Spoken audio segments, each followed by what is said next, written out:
الحمدللہ وکفی والصلاة والسلام علی نبی المصطفیٰ نبینا محمد و آلہ و صحبہ اجمعین اما بعد۔ جی، یہ جو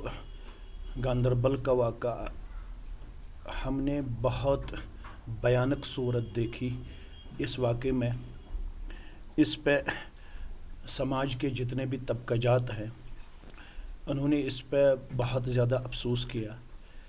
یہ یہاں کی رواداری کے منافی ہے۔ جہاں تک وادی گلپوش کا تعلق ہے، یہاں پہ رحم دلی، ہمدردی، اخوت اور بھائی چارہ کا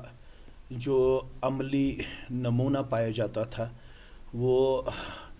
آل اوور دا ورلڈ ایک یونیک کریکٹر ہمارا تھا، جس سے ہماری پہچان ہمیں حاصل تھی۔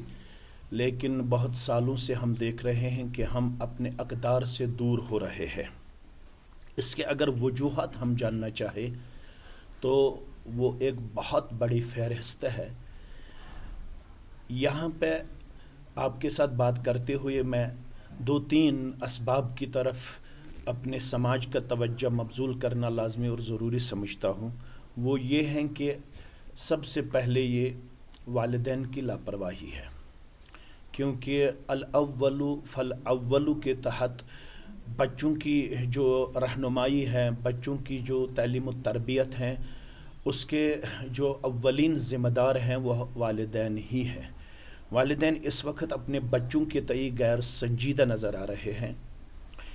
بلکہ اگر یہ میں کہوں کہ بچوں کی ذمہ داری سے کنارہ کش نظر آ رہے ہیں، یہ بیجا نہیں ہوگا۔ جبکہ ہمیں یہ تعلیم دی گئی تھی کہ اذا ابصہ، جب آپ کا بچہ آپ کو فصیح نظر آئے، فعلمہ لا الہ الا اللہ، سب سے پہلے ان کو لا الہ الا اللہ سکھانا آپ کے لیے اور میرے لیے لازمی تھا۔ لیکن اس دور میں ہم دیکھتے ہیں کہ والدین بہت ہی زیادہ غیر سنجیدہ اور غیر حساس اپنے بچوں کے تئیں نظر آ رہے ہیں۔ اس کے ساتھ ساتھ جو ہمارے انسٹیٹیوٹ ہے جن میں ہم اپنے بچوں کو ایڈمٹ کرتے ہیں، وہاں پر ان کو ماڈرن بنانے کی بہت ساری کوششیں جاری و ساری ہیں۔ مورلی ان کو جو دینا ہمارے لیے لازمی تھا وہ ہم اپنے انسٹیٹیوٹ میں نہیں پاتے ہیں، بلکہ وہاں پہ بھی جو مینجمنٹ ہے وہ بس چند چیزوں میں اپنا فوکس دکھاتے ہیں۔ میں اس کے منافی نہیں ہوں، وہ چیز بھی ہماری لازمی اور ضروری ہے، لیکن جس معاشرے کی طرف اس وقت ہم نقال بنے ہوئے ہیں،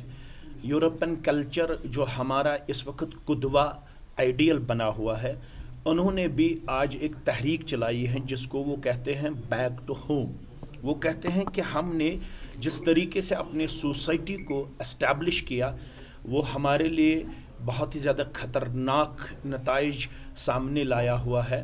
اس چیز سے بچنے کے لیے انہوں نے یہ چیز لازمی قرار دیا ہے کہ ہمیں اخلاقی طور پر اپنی سوسائٹی کو کچھ دینے کی اب ضرورت ہے۔ یورپ بھی چاہتا ہے کہ moral education is compulsory for every man and women. جب یورپ اس چیز کی طرف ہمیں آج کل نظر آ رہا ہے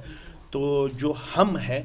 جن کا دعویٰ بہت بڑا ہے، میں یہ نہیں کہتا ہوں کہ یہاں پہ صرف مسلمان رہتے ہیں، یہاں پہ جو ہمارے غیر مسلم بھائی رہتے تھے ان کے بھی جو اقدار ہم دیکھتے آئے ہیں وہ بہت ہی زیادہ قابل افتخار ہیں، قابل دید ہیں، قابل تحسین ہیں۔ ہماری غیر مسلم بہن جب گھر سے نکلتی تھی تو ان کا دوپٹہ ہمیں پورا سر پہ اوڑھتے ہوئے نظر آتا تھا۔ وہ بھی اپنے آپ کو اس وقت شرمسار محسوس کرتی تھی جب اس کا دوپٹہ سر سے اوپر اٹھتا تھا۔ وہ اپنے آپ کو بہت ہی زیادہ با اخلاق پیش کرتی تھی۔ لیکن آج کل کہتے ہیں نا کہ یہ جو اثرات ہیں سوسائٹی کے وہ ہر ایک بچہ اور بچی قبول کرتا ہے، جیسا کہ حدیث میں بھی کہا گیا ہے کل مولود یولد علی الفطرہ، ہر ایک جنم لینے والا بچہ، ہر ایک دنیا میں آنے والا بچہ اسلام پہ، فطرت پہ جنم لیتا ہے۔ لیکن بعد میں سوسائٹی اس کو یا یہودی بناتی ہے یا نصارہ یا مشرک یا آتش پرست بناتا ہے۔ اس لیے ہمیں چاہیے کہ ہم بچپن سے ہی اپنے بچوں کی طرف اپنی توجہ مبذول کریں، چاہے وہ ہمارے والدین ہیں، چاہے وہ انسٹیٹیوٹ ہے، چاہے وہ ہماری سوسائٹی کے ذمہ داران ہیں جن کو ہم پاور آف ڈیسیجن دے کے رکھے ہوئے ہیں، جن کو ہم بہت ہی زیادہ عزت کی نگاہوں سے دیکھتے ہیں، جو مختلف کمیٹیز ہے جن کو ہم سوشل ویلفیئر کے نام سے جانتے ہیں یا سول سوسائٹی کے نام سے جانتے ہیں، جو علماء یہاں پہ ہیں، علماء کو بھی جو کرنٹ سچویشن ہے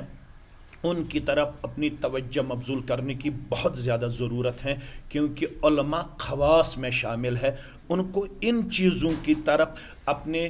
خطبات میں اپنے بچوں اور بچوں کا توجہ مبذول کرانا لازمی اور ضروری بنتا ہے۔ سبھی ہم ذمہ دار ہیں، جب تک سبھی اپنی ذمہ داری کا احساس نہ کرتے ہوئے آگے نہ آئیں گے تب تک یہ دن ہمیں دیکھنے پڑیں گے، لیکن ہمیں اس گاندربل کے واقعے نے جھنجھوڑ کے رکھا ہے، اس لیے ہمیں دوبارہ اپنی سوسائٹی کو ری اسٹیبلش ریبلڈ کرنے کی ضرورت ہے۔ مجھے پوری امید ہے کہ یہاں کے علماء بلا لحاظ مسلک و جماعت اپنی عصبیت سے اوپر اٹھ کے، جماعتی تعصب سے اوپر اٹھ کے اس سماج کو کلیکٹیولی وہ دینے میں کامیاب و کامران ہوں گے جو آج کل ہمیں نیڈ نظر آ رہا ہے، ضرورت نظر آ رہا ہے۔